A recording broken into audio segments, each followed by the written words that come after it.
Thank you, Ivan. So my name is Nađa, and together with my colleague Renate and co-author, we will be presenting the work we did on mindfulness research in HCI, together with our Professor Hussmann from the LMU, University of Munich in Germany, and together with MC Schraefel from the University of Southampton. So before we dig into our work, first we want to clear up some things, and that is, what is mindfulness? And I will have to disappoint you, but we cannot really clear it up because there's this huge amount of definitions and conceptualizations that are somehow bound to mindfulness. We know that it's a term that originates from Buddhism, where even in Buddhism, there's no really clear understanding of what it is. It really goes from lucid awareness to the other spectrum of being an inexplicable phenomena. But it was in the Western civilization, it was adopted by Ellen Langer in psychology and by John Kabat-Zinn in psychotherapy in the late 70s.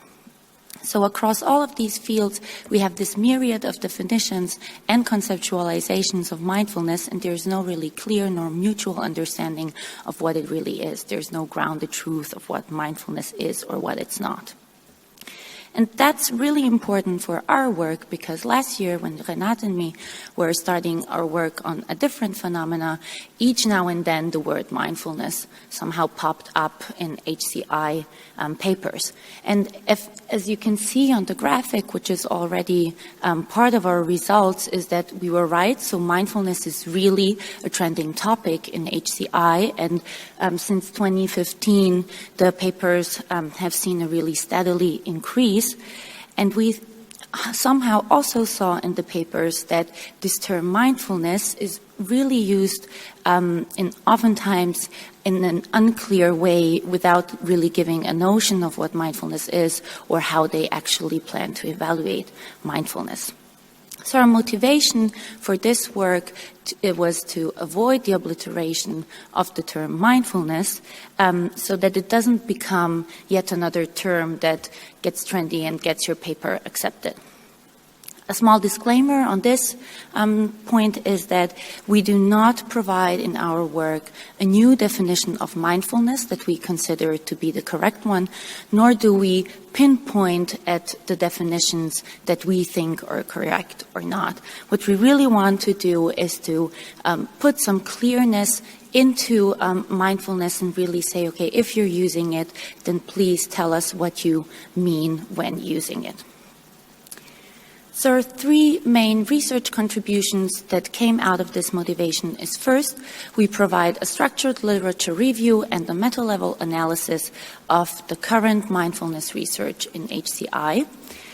Our framework as the second contribution, it evolved from this structured literature review that somehow serves as a map for current and future research landscapes where work can somehow put themselves in this map within common themes, or as we call them, lines of research, as well as in mutual and opposing perspectives or understandings on mindfulness. Finally, our third contribution is that we present a couple of research opportunities for future work on mindfulness within HCI. So within HCI is an emphasis here.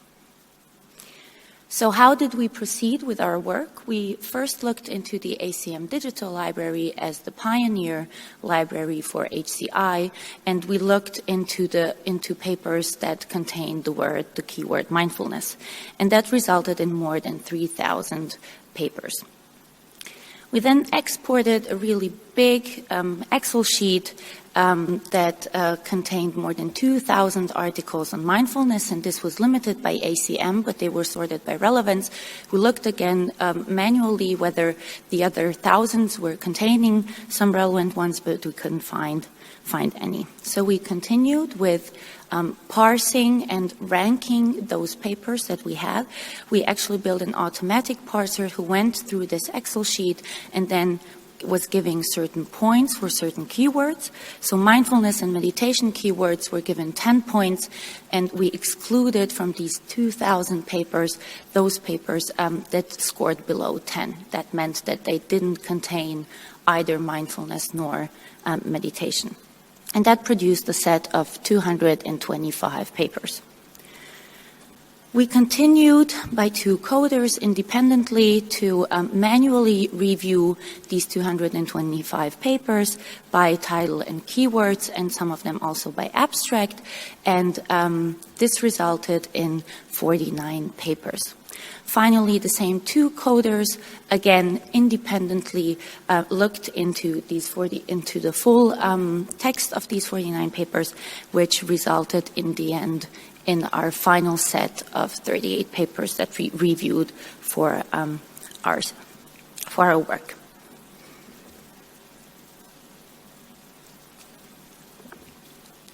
So we analyzed this final set of 38 papers based on 10 categories, again 2 coders independently. We won't be going into details of the categorization or the coding. There's in this paper a really huge chunk where we list all of these numbers, so please feel free to look into those. And then we also, after the coding, we proceeded with the thematic analysis with 5 topics, which in the end resulted with our framework that contains lines of research and perspectives on mindfulness in HCI. So the framework, how it looks like, before we show you this really big graphic, here's an abstraction, so you can imagine that it's a 2D map. On the y-axis, there are 7 topics or 7 lines of research, 7 common topics, motivations we found on mindfulness. And on the x-axis, there are the 4 perspectives we found on mindfulness that are being presented in HCI. So the role, practice, longevity, and co-aspects of mindfulness. And my co-author, Renate, will be telling you a little bit more about it.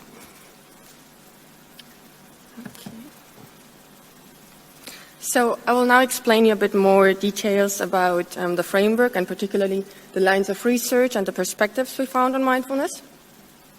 So again, the lines of research are the topics and the main motivations that we found in the papers. So it's what the authors seem to want to change or to promote or to enhance or so, and in which context the technology was used. So most prominently, we have here meditation practice. So the technology was used to promote meditation outcomes. Then we also have the technology in the context of therapy, particularly to treat mental disorders. Then we found technology that tries to provide interaction processes which promote mindfulness or include mindfulness, or reflection and knowledge gain by the users. Then we have technology that aims to bring mindfulness in our daily lives or to support our performance in some specific tasks. Last but not least, we have meta-level research, to which also this work would belong to. So we can see here that most papers are in the area of meditation practice, and this works are actually a lot more, but they are assigned to other lines of research because meditation was just utilized, but it was not the primary focus of the work. So a very common idea here is to enhance meditation by playing back biosignals to the users through sounds or through visualizations on VR headsets. And now we come to the first perspective, which is the role of mindfulness in the research. So mindfulness can be regarded as the goal. So it's like the end of a road. So the technology is developed to change a person's mindfulness. It can also be regarded as a mediator. So something like a mediator to something like calmness or stress control or so. So it's rather the road to the goal. But that might actually suggest that the mindfulness practice is stopped when the goal is reached. It can also be regarded simply as a way of being, which is a more passive character. So, for example here, most of the HCI research that studied mindfulness as a mediator did not investigate mindfulness itself, but more how it can be used, for example, to enhance self-understanding or well-being. So the next perspective is the practice. Mindfulness can be practiced formally with a strict regimen, like in many meditation. Nađa?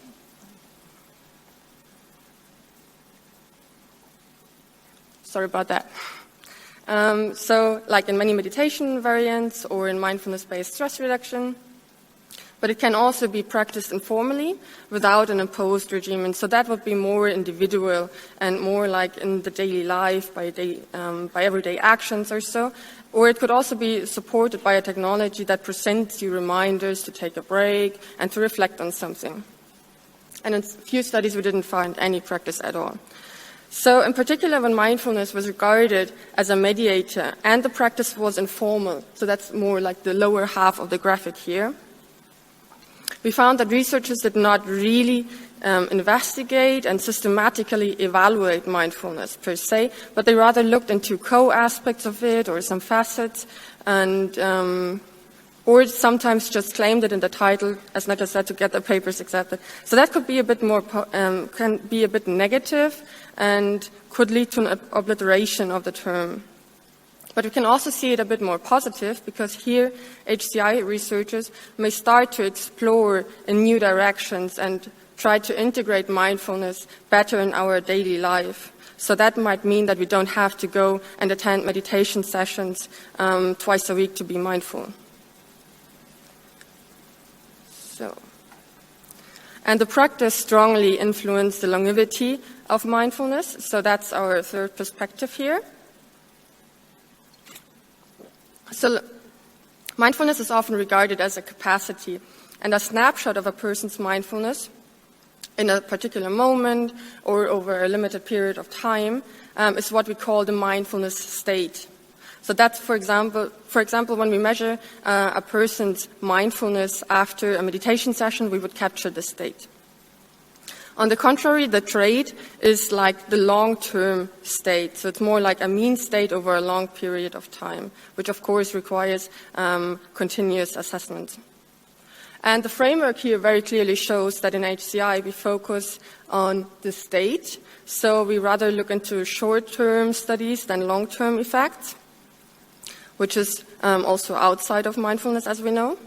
And we really want to emphasize here that we have to look more deeply into the trait of mindfulness and explore that in more detail, particularly because the practice and meditation really just start to have an effect after a couple of weeks. In many of the works, we found actually that meditation and mindfulness are equated to each other, and the terms are used interchangeably, which is, again, what motivated our work, because that sort of blurs the notion of mindfulness. And these co-aspects, as we call them, can you see here on the right side? So this is what we found to be the focus in the papers. So these are terms to which mindfulness is regarded to be related to, or it's even equated to it. So here you can see the complete framework again. And when we analyzed each of the papers and sorted it in the different perspectives and so on, we actually found contradictory but also common concepts and research approaches. And these resulted in our research opportunities. So we overall have 6 research opportunities in the paper. We found many more, but we couldn't present them due to lack of space, and now it's the same. We only present few of them because of time. So at first I want to show you user control. So in HCI we have this paradigm of giving control to the user. But in mindfulness definitions we also have this emphasis on accepting things as they are. So these two might be a bit contradictory concepts. And now when we want to develop technology for mindfulness, should we design it for control or should we design it for acceptance? And of course there is a large body on designing for control, but how can we design for acceptance? And if we have technology that sort of trains us to accept things, does that acceptance then really transfer to life and make us more mindful in our everyday life? So the second one is richness versus minimalism. So focusing on single details and presence are part of the classic mindfulness definitions. And here, these are not really contradictory. But when we want to design VR technology for mindfulness meditation, for example, they are somewhat conflicting. So we know in VR we want to have a rich world with lots of details to design for presence. But these details, when they are very salient, they may draw our focus away because we want to evaluate them, understand them, or so. And so it draws on our resources that are actually meant to be allocated to the meditation practice. So how can we design a VR system for mindfulness that promotes presence as well as focus? And how can we guide our attention towards the self and the internal and invisible aspects of it by means of an external and visual interface? So the third opportunity I want to talk about is technology disengagement. So we know that technology, and particularly smartphones, have a very pervasive and intrusive nature. And many people are really obsessed with their phones, and even to that extent that they feel like an amputee, like a limb has been taken away from them when they cannot be with their phones. So could technology for mindfulness actually feed this obsession, or could it be helping fighting these symptoms? Do we maybe need the technology to reach the ones that are so obsessed with their phones and technology in general, and they are so stuck in the digital world, to guide them back into reality? Or on the contrary, does technology actually embody anti-mindfulness? May a stop of using technology directly increase our mindfulness, and particularly the presence in the real world? So these were three of our research opportunities, and in the paper, as I said, we present three more, and we also have lots of more questions on these ones. But due to time, we cannot present more. So by this, I want to conclude our talk, and thanking you for your attention. And I want to take a question, or we want to take your questions now. And here again, you can see our major contributions, which Nađa presented already, and the framework. Thank you.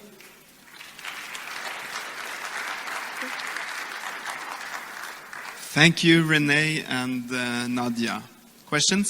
Hi, Mark, Jerusalem Art Academy.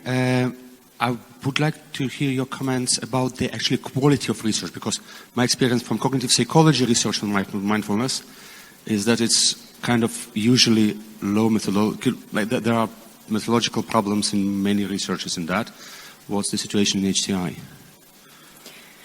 Well, what we did encounter, and that's also in our paper, is that lots of these papers that we looked into, they really didn't evaluate mindfulness at all, right? So I think, so I don't know if that's big enough, but you see in the C, in the last one, in the contribution type, you see that lots of those papers don't really include any study. They're more like just concepts or maybe some reviews and so on. So we also saw that as an opportunity, which we wrote in the paper, that evaluation of mindfulness in specialty, that we have all of these sensors today, that we can really focus on the body, is also a big opportunity we see for HCI. Thank you. Can't agree with you more. Thank you very much. Well, I'll actually take advantage of having the microphone. Kai Lukoff, University of Washington.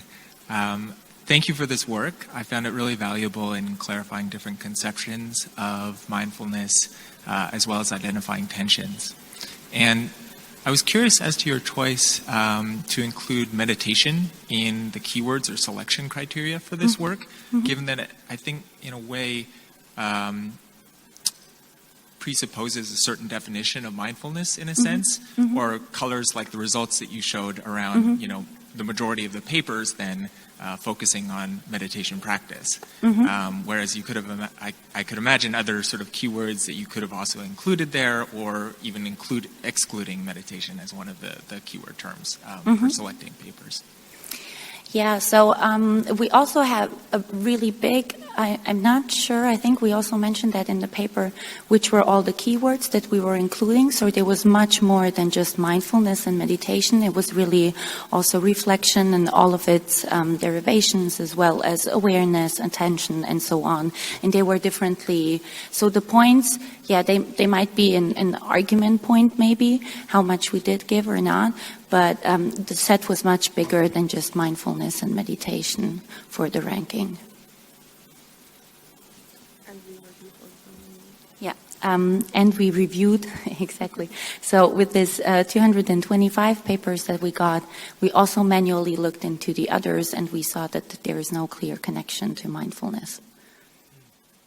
All right, let's thank our speakers again. Thank you very much.